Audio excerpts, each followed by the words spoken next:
Meanwhile, Edward Snowden, the man that brought all these revelations to light, is the target of debate on Capitol Hill.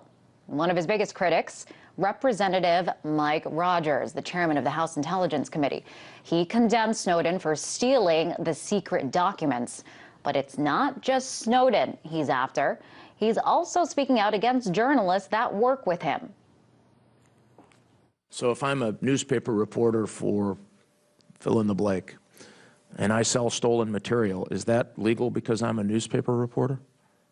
Right. If you're a newspaper reporter and you're hawking stolen jewelry, it's still a crime. And if I'm hawking stolen classified material that I'm not legally in possession of for personal gain and profit, is that not a crime? I think that's a harder question because it involves a news gathering function, could have First Amendment implications. That's something that probably be better answered by the department. And after that hearing, Rogers zeroed in on a particular reporter. He told Politico that investigative journalist Glenn Greenwald was a thief for stealing government information. At the time Greenwald published the leaks, he worked for The Guardian. Now he freelances for various news organizations and continues to publish information leaked by his source. He maintains that he never sold the documents and has been tweeting up a storm since the accusations. He tweeted, "Maybe there's something that has become pretty sick about DC political culture if the idea of prosecuting journalists is now this mainstream." For more on the debate of journalists and their sources, I'm joined now by somebody who knows a lot about that, WikiLeaks spokesperson, Kristen Hrafnsson. Welcome, Kristen. So we are hearing from government leaders, particularly James Clapper, the director of national intelligence. He has gone as far as calling journalists that publish Snowden leaks his accomplices. That's the word that he used. It suggests that reporters are taking part in a crime. What do you think about this accusation? Well, this is absolutely ludicrous, and nothing new, though. This has been going on and escalating for the past 3 years since WikiLeaks came forth with our explosive revelations. It is an attempt to shoot the messenger and, in effect, to criminalize journalism.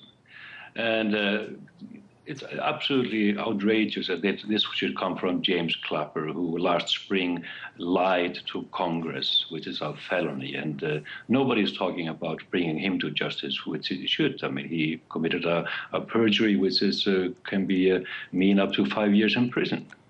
And you had mentioned that this is a way to go after journalists, this language that we're hearing from people like Clapper. And journalist Glenn Greenwald shares the same sentiment as you. I want to bring up this tweet related to this. He says, quote, "The main value in bandying about theories of prosecuting journalists is the hope that it will bolster the climate of fear for journalism." Now, Kristen, we saw the same attacks against Julian Assange for publishing leaked documents on his website, WikiLeaks. I covered the Bradley Manning trial extensively there, and this was one of the big issues that came into play. What similarities do you see, Kristen, between the two cases? Well, as you remember, I mean, there was an attempt to bring WikiLeaks into this case against Manning. In effect, there was an attempt to basically create a case where WikiLeaks could be tried for breaching the Espionage Act of 1917, as ludicrous as it sounds. And let's not forget that the investigation into WikiLeaks and into Julian Assange is still ongoing. It has been going on for now 3.5 years. A secret grand jury is still in operation in Alexandria and Virginia. Of course, this is an intimidation attempt against journalists and against proper journalism. And we have seen this escalating, extremely serious tendencies there. And this is something that all journalists have to take into account and finally stand together and push back against these attempts, because this is extremely serious. Now, Mike Rogers, the representative we heard from earlier, has really been at the forefront of launching these accusations. And he actually went as far as to say that, actually, you know what, let's listen to this exchange between at this hearing yesterday, a question that was directed to the chairman of the Defense Intelligence Agency, Mike Flynn. Do you believe that there's any indication that the NSA contractor who's now in Moscow might be under the influence of Russian intelligence services? Chairman, I don't have any information to that effect. Excuse me?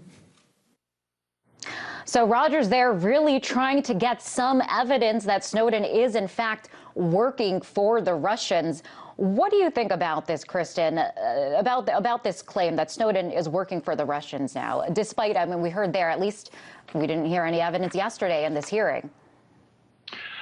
Of course, you didn't have hear any evidence because there is no evidence to suggest this. But this is a theme that has been going on for quite some time, until since last summer, that somehow this all has been a big conspiracy. It goes as far as a conspiracy theory that 3.5 years ago, WikiLeaks, Greenwald, and Snowden planned the entire events of last year. And all of this is supposed to be a plot cooked up with the FSB in Russia and Putin's friends. Serious people are putting forth these outrageous theories, conspiracy theories, without any evidence or any proof whatsoever.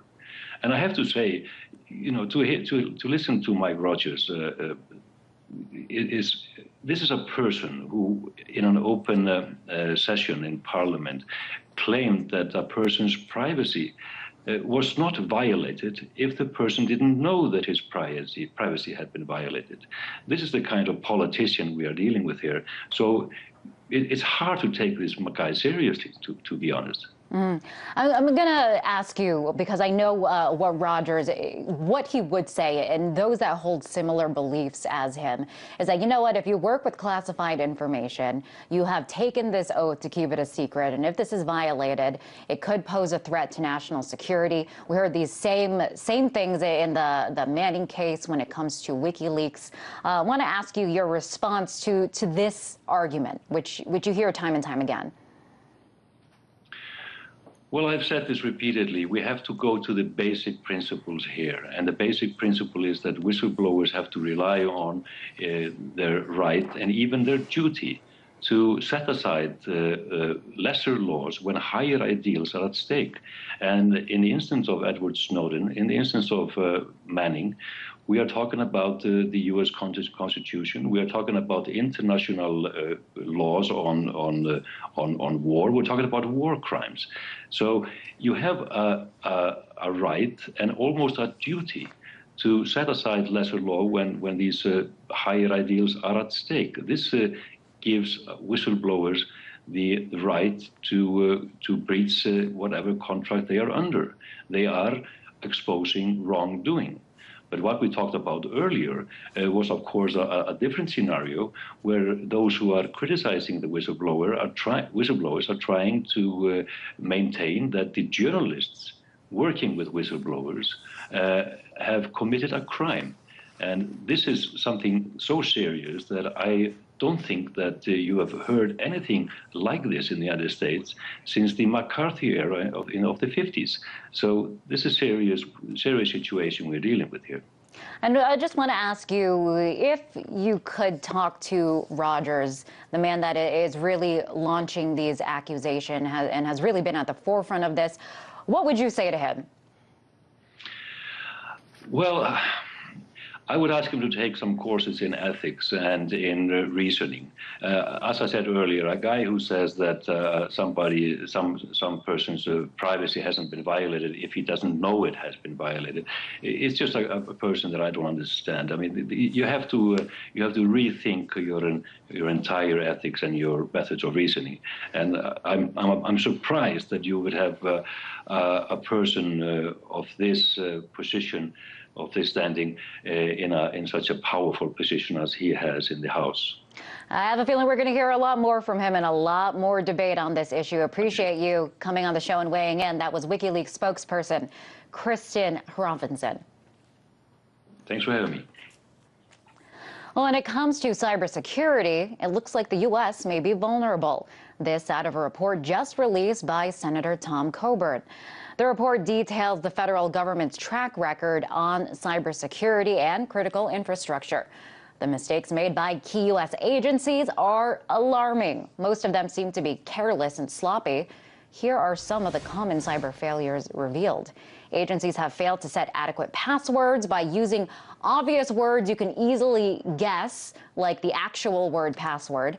Failure to change these passwords, update software, and install firewalls. These weaknesses, according to that report, put everything from the electrical grid to the financial markets at risk. Well, this is unsettling for the very offices that are supposed to be in charge of security.